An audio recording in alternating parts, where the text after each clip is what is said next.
하나님이 우리에게 있어서 너무너무 소중하고 영원한 귀중한 분이시지만 하나님이 우리 24시간 언제나 소중한 분으로 느껴지지 않아요. 예. 하나님이 언제나 귀하고 언제나 소중하고 언제나 필요하고 언제나 간절해지는 대상이 되지 않아요. 이게 인간의 한계성이고 우리 사람의 참 부족한 면이죠. 그렇지만 하나님께서 그래서 어떤 면에서 우리 사랑하는 사람들에게 때로는 징계로, 때로는 훈련으로, 때로는 여러 가지 이유들로 하나님의 사랑하는 사람에게 고난을, 어떤 사람은 건강으로, 어떤 사람은 물질로, 어떤 사람은 직장으로, 어떤 사람은 인간관계로, 참 이렇게 저렇게 우리를 압박해오는 어려움들, 우리를 참 시커먼 강아지 같은 역할을 하는 우리의 그때 일어나는 어떤 인간의 장애물들, 이런 것들이 사실은 우리 진정한 하나님의 자녀인 우리들에게 하나님을 목마른 상황으로, 보다 영적이고 보다 하나님과 소통이 되는 사람에 한해서라면 우리는 참 그 상황이 어려울수록 하나님이 절박해지고 하나님이 간절해지고 하나님이 정말 필요로 하는 상황으로 느껴지더라는 거예요. 건강한 아이라면, 그죠? 건강한 아이고 신경계가 정상으로 세팅된 아이라면 어려운 상황이 직면하면 직감적으로 엄마의 필요성을 느껴지게 되는 것처럼 우리 영적으로도 우리 하나님과 우리 사이에 어떤 영적 신경계가 연결이 됐다면 분명히 내게 어려움을 직면하면 그 어려움으로 인하여 하나님을 필요로 하고 간절해지고 하나님이 평상시에는 소중하지 않다가도 소중한 분으로 느껴지고 하나님을 바라보지 않다가도 하나님의 눈동자와 같이 직시하게 하고 하나님을 부르지도 않던 사람이 부르게 하고 하나님을 높이고 고백하는 그런 삶으로 우리를 이끌어 가시죠. 그래서 적어도 우리 하나님의 자녀들은, 정말 하나님의 성도는, 정말 영적인 하나님의 거룩한 자녀들은 고난은 선물이에요. 고난이 선물로 말은 맞는 것 같은데 아닌 것 같은데 뭐 뒤섞인 감정, 그게 우리들이죠. 말은 맞는 것 같은데 아닌 것 같고 뭐 그렇지 않았으면 좋겠고. 근데 하나님은 영원한 시선, 아주 너무너무 먼 원시하는 시선과 아주 세밀하게 가까이 바라보시는 시선, 두 가지가 겸비된 시선이어서 하나님은 절대로 착시하지 않으세요. 착오하지 않으시고 실수하지 않으시죠. 그래서 우리 하나님은 우리를 돕기 위해서 우리 기도 응답을 도와주시고 우리의 목마를 때 물 갖다 주시고 배고플 때 밥 갖다 주시고 헐벗을 때 옷 갖다 주시고 이런 도우심도 하나님이시지만 그럴 때도 사실 많잖아요. 우리가 기대한 대로 그날 기대가 성취한 날 많거든요.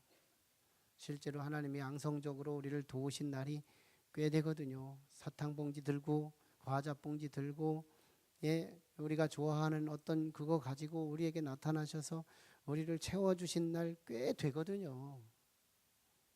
자꾸 잃어버리니까 그렇지.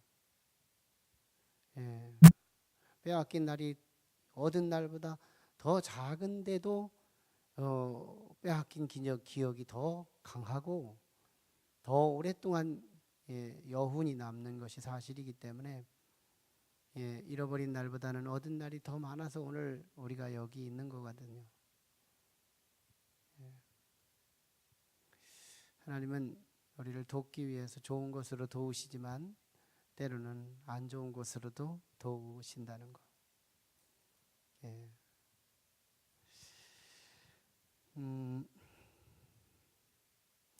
오늘 시편 102편은 상황, 즉 컨텍스트를 이스라엘 백성들이 바벨론으로 포로로 끌려간 시점, 바벨론으로 끌려간 시점이었었죠. 586년도에 끌려갔고, 그렇게 해서 다시 이제 포로에서 다시 돌아오게 되는데 70년 포로 기피 70년 기간 동안 다시 돌아오게 돼요. 1차 기환, 2차 기환, 3차 기환을 돌아오는데 포로로 끌려갈 직후에 포로로 끌려간 직후에 썼던 시가 바로 오늘 102편 시예요. 민족 역사의 풍전등화 앞에서, 그리고 아주 너무너무 감당할 수 없는 큰 역사적 질고 앞에서 시편 102편이 쏟아져 나온 거예요. 민족적 시입니다. 민족적 시. 그런데 시는 언제나 1인칭을 사용하고 있어요. 성경의 기록 방식이 민족을 얘기하지만 대표 단수로서 민족의 어떤 한 사람을 통하여 민족 전체를 얘기하려고 하고 그런 속성들이 꽤 많이 있죠. 특별히 요나서 같은 경우도 이방인들에 대한 배타적인 자세를 요나라고 하는 특정 인물 한 사람을 통해서 유대인 모두가 그런 생각을 갖고 산다는 걸 고발하는 것이 요나서예요. 유대인들은 요나와 같이 생각한다. 이 말을 민족 대표로 요나 하나를 뽑아서 니느웨로 가서 복음을 전하라 했을 때 그가 거부하고, 니느웨 사람들은 당연히 심판받아야지 복음을 증거해서 그들을 왜 회개시키느냐, 하나님의 뜻을 이해하지 못했던, 그것은 요나의 한 사람의 이야기가 아니라 유대인 민족 전체의 생각을 요나서에 담아서 증거하는 것이 히브리 문학의 특징이며 성서 신학의 배경이 되고 있다는 겁니다. 그래서 오늘 102편도 1인칭이 많이 나오는 것은 민족 대표 단수, 어느 한 특정인을 지목해서, 물론 이 시를 쓴 사람이겠죠. 이 시를 쓴 사람의 자신의 1인칭을 통하여 민족 전체가 이런 마음을 갖기를 원하는 그런 시가 되고 있어요. 그러면서 얼마나 이 바벨론으로 끌려갔으니까요. 얼마나 참담한 현실이 있어요. 우리는 일제를 경험했지만 끌려가지는 않았잖아요. 그들이 와서 땅을 짓밟고 뭐 여러 가지 언어라든지 모든 것들을 말살 정책을 피기는 했지만 뭐 끌고 가서 이산 가족을 시키거나 이런 일은 하지 않았죠. 물론 뭐 전쟁하는데 청년들을 끌고 가는 일들은 있었지만 어쨌거나 바벨론 포로는 우리의 일제보다 더 심했다는 건 확실해요. 그 정도가 심했다. 그것을 오늘 시인은 바벨론으로 끌려갈 당시의 그 고통 이야기를 쭉 고발해요. 2절을 볼까요? 괴로운 날에, 그리고 2절 중반에 주의 얼굴을 내게서 숨기지 마소서. 주의 얼굴이 그렇게 사모스러운 거예요. 주님의 얼굴을 그렇게 필요로 한 시점이에요. 괴로운 날이죠. 3절에 연기같이 소멸하며 굉장히 여기저기 막 폭발이 일어나고 여기저기 정말 역사의 그 이스라엘의 땅에 어려운 그 화재와 바벨론 사람들이 와서 이스라엘의 예루살렘 성을 불태우는 그런 장면들이죠.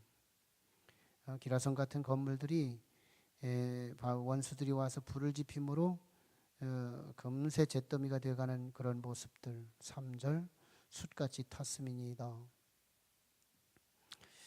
4절에 마음이 풀같이 시들고 마음도 힘들어요.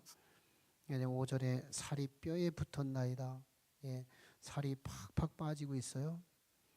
6절에 광야의 올빼미 같고 얼마나 참 피골이 상접한 상황이죠. 부엉이 같이 되어싸우며 7절 외로운 참새 같으니이다. 외로운 참새 같다. 너무너무 외로워요.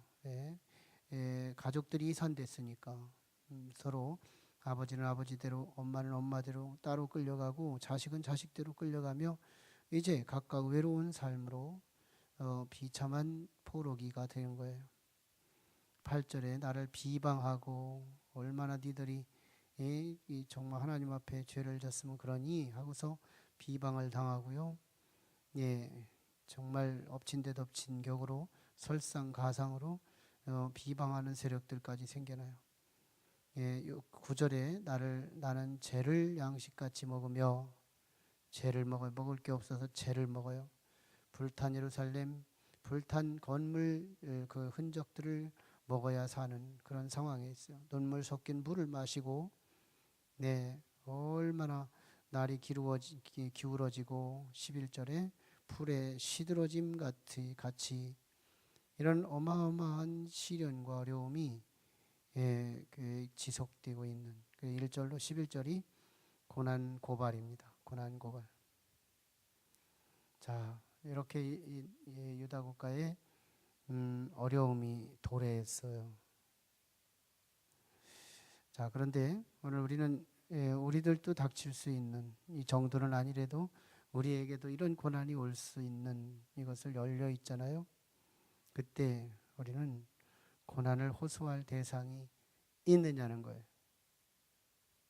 저와 여러분은 고난을 호소할 대상이 있으시냐 이 말이에요.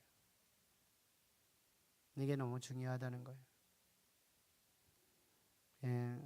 우리는 그저 성도라는 이름 가지고 고난을 호소할 대상이 있다고 담보되면 안 돼요. 내가 집사래도 권사래도 장로래도 심지어는 전도사래도 목사래도 고난을 호소할 대상이 없는 사람이 있어요. 착각만 할 뿐이지.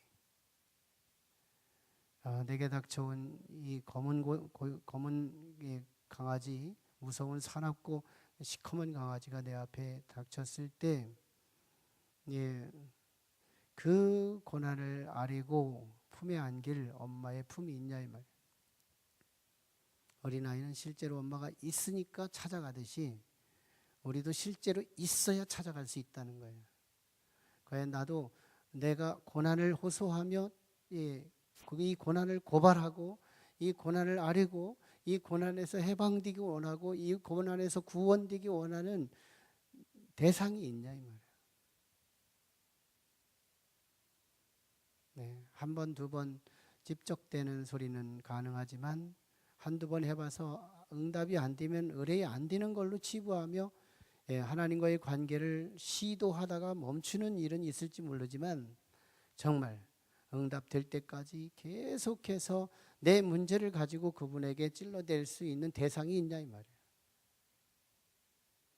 응답 받을 때까지 그분을 계속해서 나를 고통스럽게 하는 그 문제를 가지고 내 대상을 향하여 그분에게 고통스럽게 호소할 대상이 있냐 이 말이죠. 오늘 우리는 그 대상이 정말 있는가를 물어야 된다는 거죠. 그건 누가 누구를 정죄해요? 자기 자신만이 알 수 있는 거죠. 자기만 아는 거예요. 나는 정말 내게 닥쳐온 내 주변에 시커먼 나를 고통스럽게 하는 나를 너무너무 힘들게 하고 압박하는 이 문제를 가지고 이걸 내놓고 말할 대상이 있냐 이 말이에요. 전 오늘 또 어떤 분이 저하고 같이 이야기하면서 한 번을 제가 저를 만나고 싶었다는 거였어요. 한 번은 만나고 싶었다. 그래서 왜 내가 만나고 싶었냐 그랬더니 내게 말하면 해결될 것 같은 그런 마음이 있었대요. 인간적인 차원에서 어느 한 부분은 그럴 수 있을지 모르죠.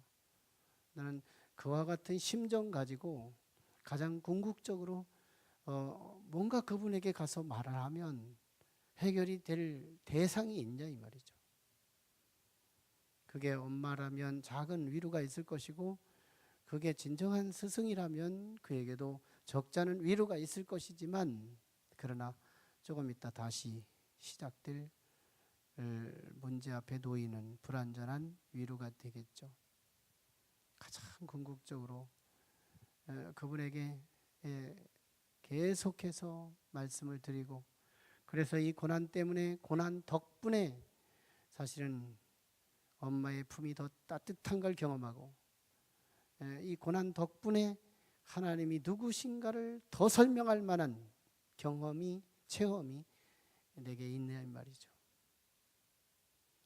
나중에는 고난아 고맙구나, 고난아 네 덕분에 내가 정말 이 좋은 세상을 내 것으로 만들었구나 할 만한 그런 대상이 있냐 이 말이죠. 천국에 우리가 간다면 참 고마운 사람들을 많이 헤아릴 수 있겠지만, 고마운 것들도 많이 헤아릴 수 있을 것 같아요. 아, 세상이 참 그렇게 힘들었는데, 힘들었기에 내가 주님 찾았고, 힘들었기에 주님께 눈물 흘렸고, 힘들었기 때문에 철야기도 했고, 그랬다면 내 인생에 있었을 때 쨍하고 해뜰 그날보다도 먹구름지고 태풍이 일어나는 그때가 훨씬 더 나를 천국 오게 하는 일을 돕는 천사였을 거라는 거예요. 돕는 천사. 사실은 정말 내가 나를 고통스럽게 하는 그 문제를 가지고 그분을 다시 고통스럽게 할 수 있는 대상이 있는가. 우리 정말 신앙생활 하면서 이 부분을 깊숙이 질문해야 될 거예요. 이제 명목상의 그리스도인은 졸업해야 되고, 리얼 크리스찬, 진정한 성도 진입해야 되지 않겠어요? 진입해야 되죠. 문을 열고 이미 진입해서 모든 고난은 하나님을 찾으라는 메가폰 같은 소리로, 모든 힘든 것은, 그게 몸에 힘든 것, 마음에 힘든 것, 물질에 힘든 것, 관계에 힘든 어떤 힘든 거라도 다 하나님을 간절히 필요로 하라, 하나님을 필요로 하라 하는 하나님의 메가폰 같은 마이크 시스템처럼 큰 소리처럼 들려줘야 하더라는 거예요. 실제로 있다면 그러지 않겠어요? 실제로 있다면. 실제로 엄마가 있기 때문에 어린아이는 여지없이 엄마를 찾아가는 것처럼, 실제로 내게 그분이 있다면 그러지 않겠어요? 실제로 있다면.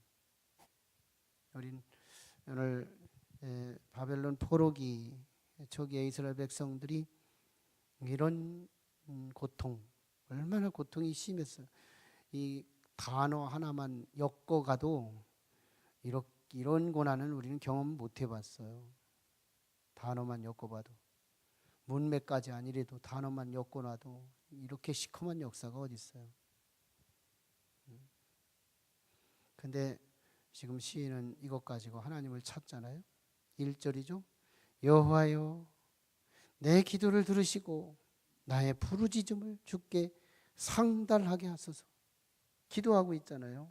뭐 때문에요? 고난이 없었어 보세요.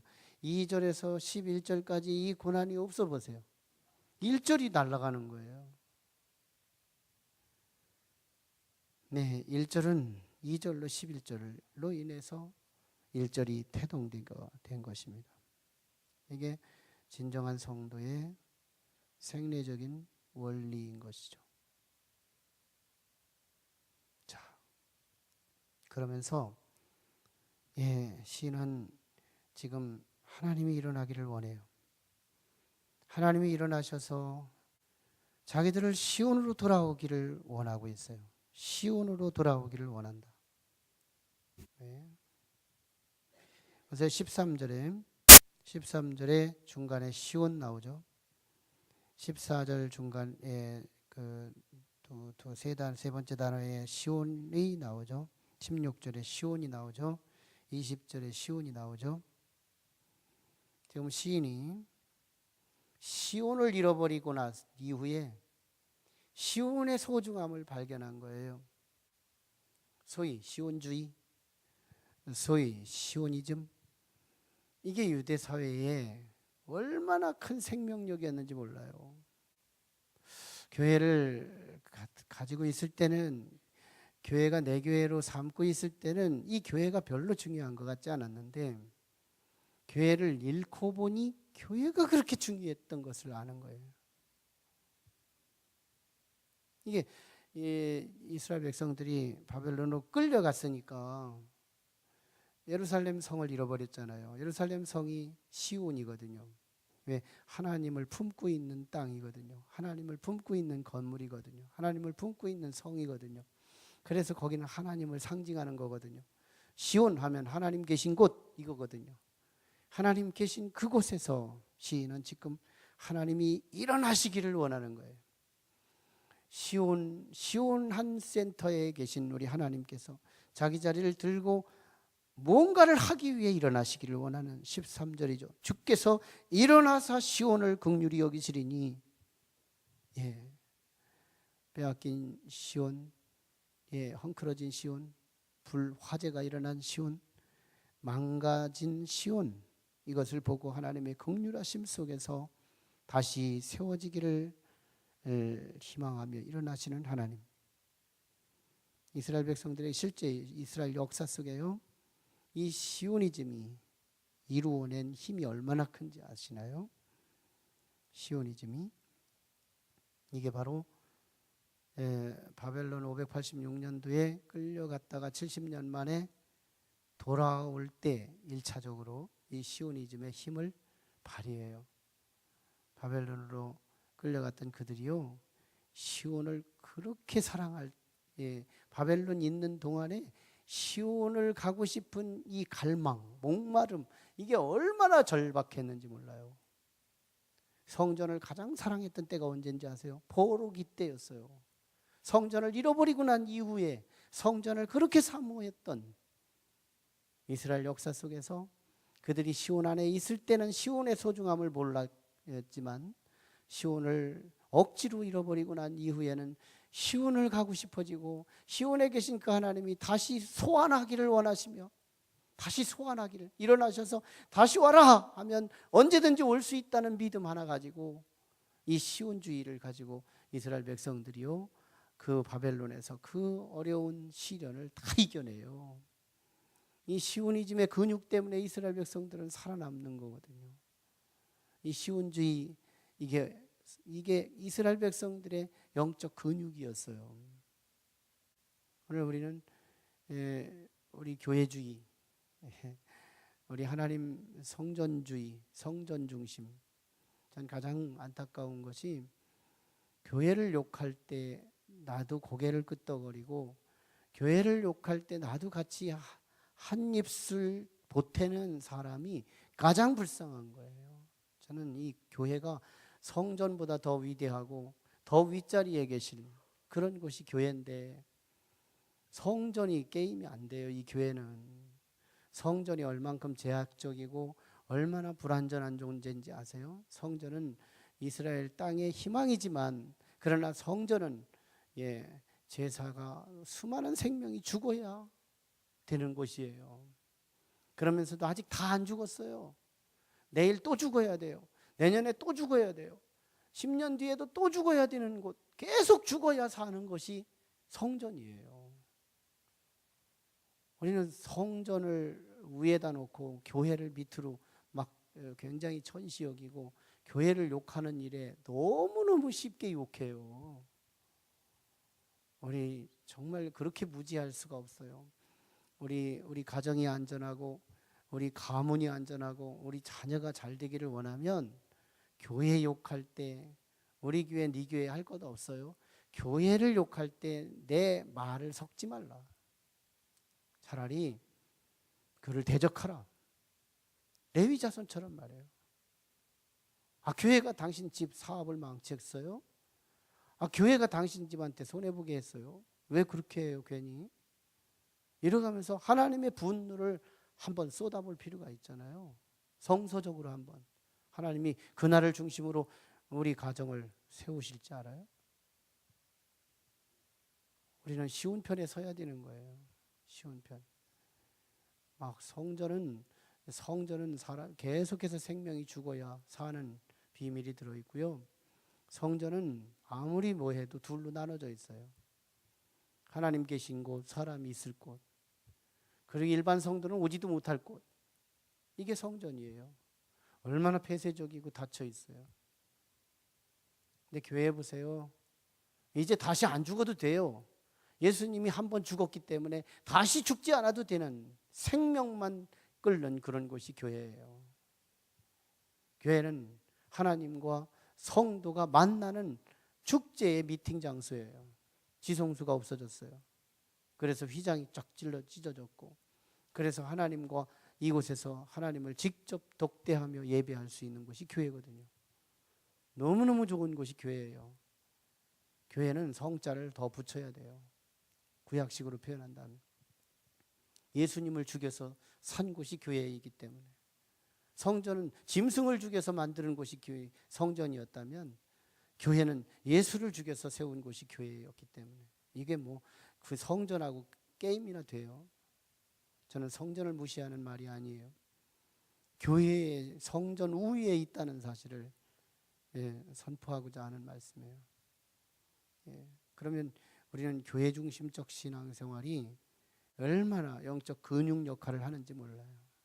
교회를 소중하게 여기고, 언제나 교회의 아픔이 내 아픔으로 느끼고, 교회의 자랑스러움이 내 자랑으로 느껴지고, 교회의 고난을 내 고통으로, 교회의 정말 좋은 축제를 내 축제로 삼아서 교회 중심적으로 우리가 살아가는 그 삶의 모습이 될 수 있다면 이게 얼마나 참 축복인지 몰라요.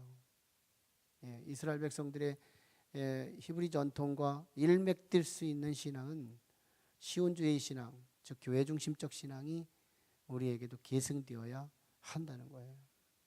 이게 이루고야 말거든요. 바벨론에서 돌아오게 된 힘이 시온주의 때문에 돌아와요. 그런데 나중에 AD 70년 그때 다시 유대인들이 로마에 의해서, 디투스 장군에 의해서 이스라엘이 국권을 상실하고 세계 속에 흩어지잖아요. 디아스포라. 그리고 나서 어떻게 해요? 1948년도 5월 13일 날 영국으로부터 이스라엘 공화국이 독립되고, 그랬을 때 1800 몇 년이에요. 한 1900년 가까이 이스라엘을, 국토를 잃어버리고 이스라엘 백성들이 전 세계, 유럽 중심으로 또 아메리카, 전 세계로 흩어져서 유대인들이 자기 나라를 잃어버리고 살잖아요. 근데 나중에 유대인들이 다시 국권을 회복하잖아요.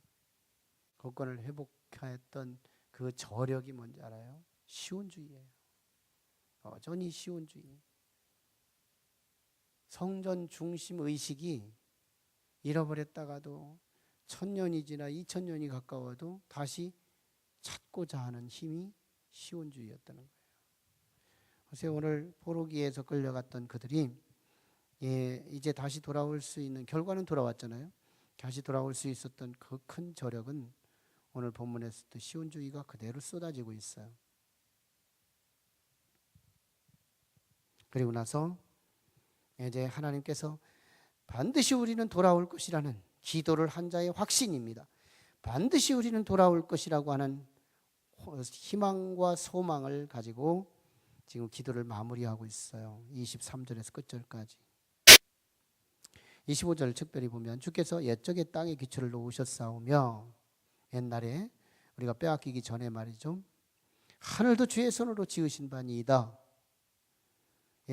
그래서 우리가 잘못해가지고 천지를 잃어버렸지만 26절에 천지는 없어지려니와 주는 영존하시겠고, 이 세상은 잃어버릴 수도 있고 취할 수도 있지만 하나님은 영존하시겠고, 하나님만큼은 영존하시겠고, 그것들은 다 옷같이 낡으리니, 나라도 그렇고 보이는 것들도 다 옷같이 낡으리니 하나님께서 다시 회복시키려면 옷을 갈아입는 것처럼 쉽게 바꿀 수 있다는 거예요.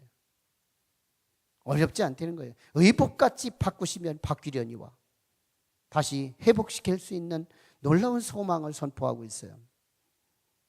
주는 한결같으시고 주의 연대는 무궁하리이다. 주의 종들의 자손은 항상 안전히 거주하고 그의 후손은 주 앞에 굳게 서리이다. 확신하고 일어나는 거예요. 확신하고.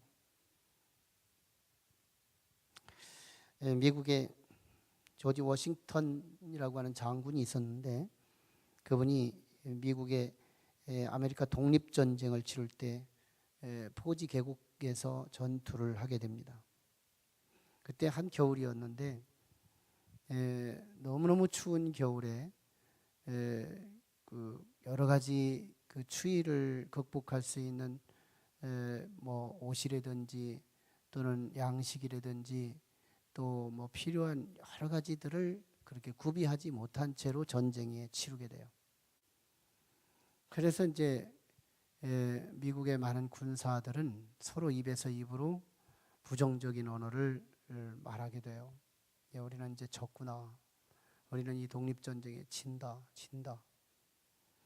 계속 구설수가 일어나고 여기저기서 소동이 일어나고 부정적인 언어가 이 아메리카 대륙을 휩쓸고 있을 때였어요. 그때 조지 워싱턴 장군은 수북이 쌓인 눈 위에 무릎을 꿇습니다. 그리고 하나님은 추위도 허락하시고 이 추위 가운데 우리도 힘들겠지만 적군들도 힘들 텐데 우리보다 조금 더 힘들게 해주세요. 이런 기도를 드려요. 간절하게. 우리 병사들이 지금 서로 분열되고 있습니다. 하나님 우리 병사들이 하나 될 수 있도록 입을 맞추게 하시고 그러고서 이 장군이 막 기도를 드리는데 이상하게 기도가 끝날 무렵에 적진이 움직이기 시작하는 거예요. 그래서 보니 적진들이 후퇴하고 있는 장면이었어요. 그러니까 워싱턴이 기도한 내용 그대로 응답이 된 거예요.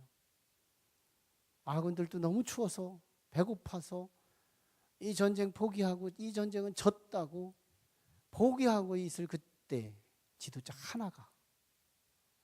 한 사람이 하나님께 그 수북히 쌓인 눈 위에 무릎을 꿇는 거예요. 그리고 하나님을 고독하게 찾는 거예요. 하나님, 같은 추위에 있는 적진과의 싸움이니 우리에게 따뜻한 온기 조금이라도 더 보태셔서 우리 쪽이 강하게 하시옵소서. 참 놀라운 거죠. 근데 적진이 먼저 우리가 퇴각해야 할 상황에 그들이 먼저 퇴각하는 바람에 독립에 승리하게 되면서 미국의 초대 왕이 됐다는 거잖아요. 초대 대통령이 된 거잖아요. 조지 워싱턴 대통령이. 이 독립전쟁에 승리가 없었으면 대통령도 날아갔을 건데요.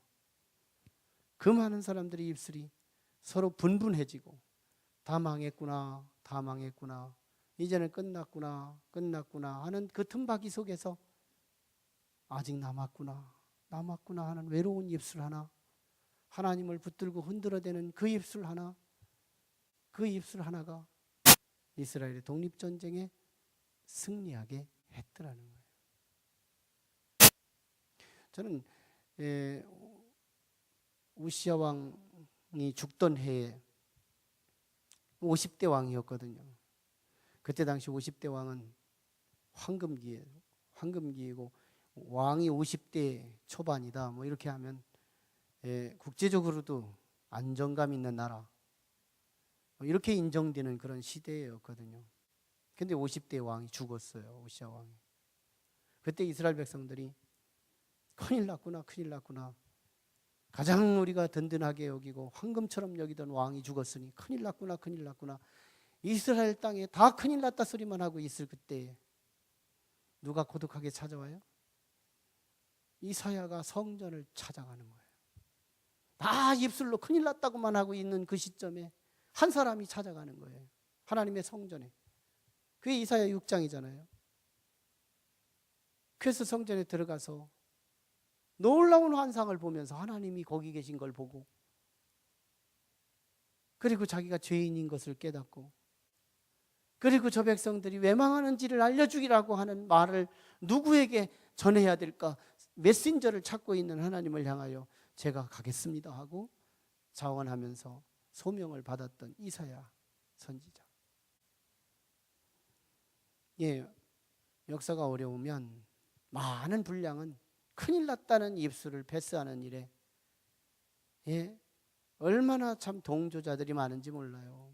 조금만 어려움이 있으면, 교회도 조금만 어려운 어떤 근거만 하나 있으면 사람들이 입에서 입으로 얼마나 부정적, 사실보다 더 크게 문제를 일으킨다고요.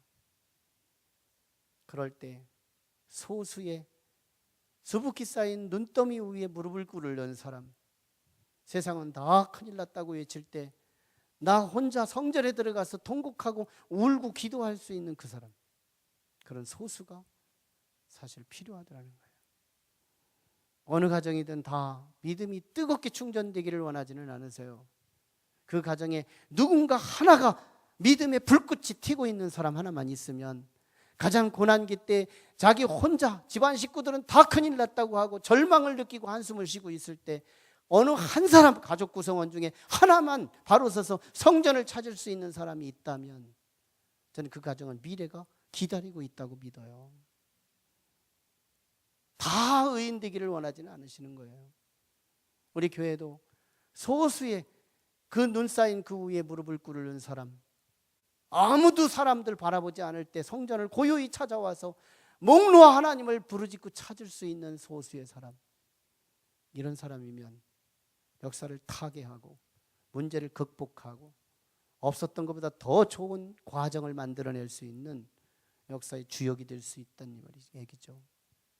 오늘 시편 102편은 역사적인 시예요.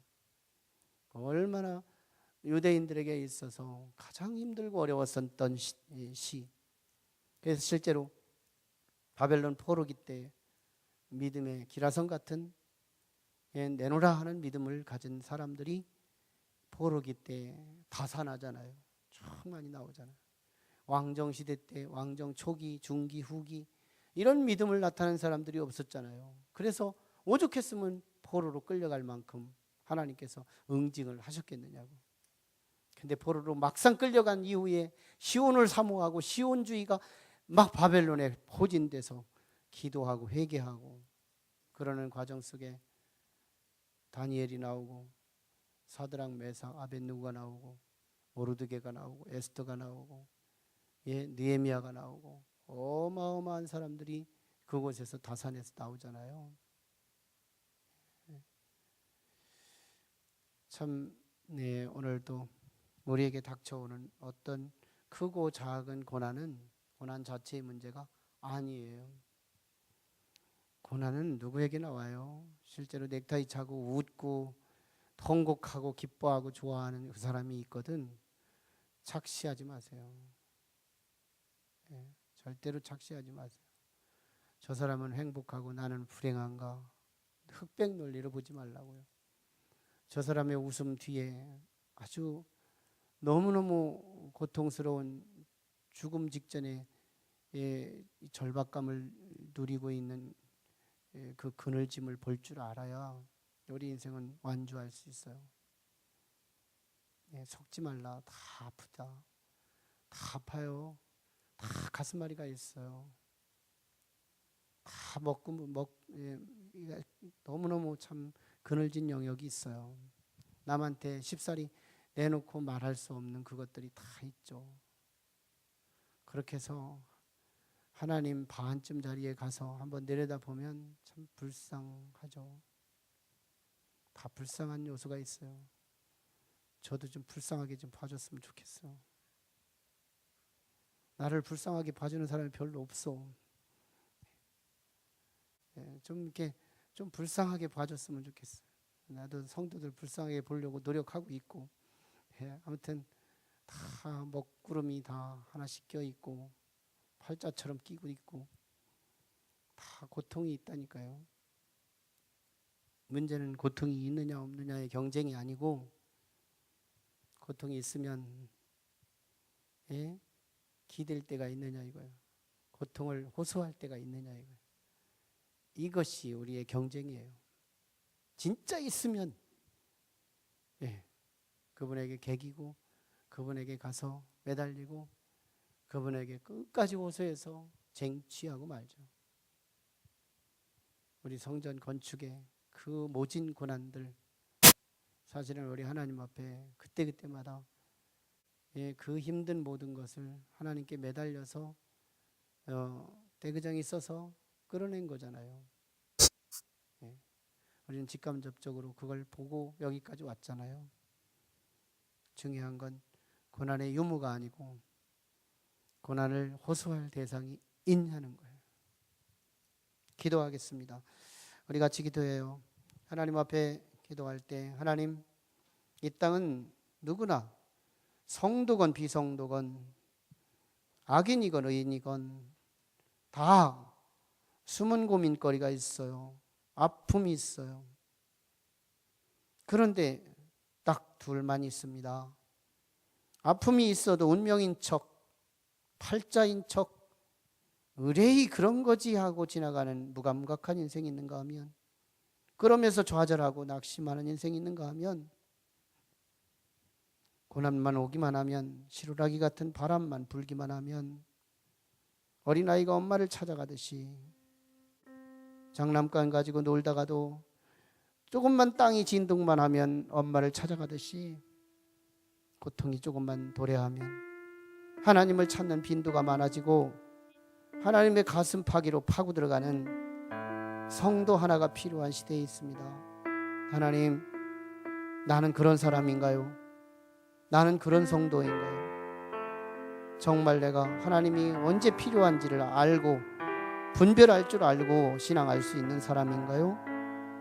하나님, 내게 고난을 가지고 하나님께 찾아갈 수 있는 살아있는 진짜 성도 되게 해 주시옵소서. 우리 간절히 기도하시고 우리 교회 위에서 말씀 충만, 은혜 충만, 성령 충만하게 하시고 오늘 우리 교회 참으로 일꾼들을 보내주시옵소서. 하나님 볼 줄 아는, 하나님 바라볼 줄 아는, 하나님을 느낄 줄 아는, 하나님께 뿌리를 두는 그런 일꾼들을 보내주시옵소서. 우리 간절하게 사모하며 부르짖고 같이 5분 이상씩, 그리고 여러분 각자를 위해서도 5분 이상씩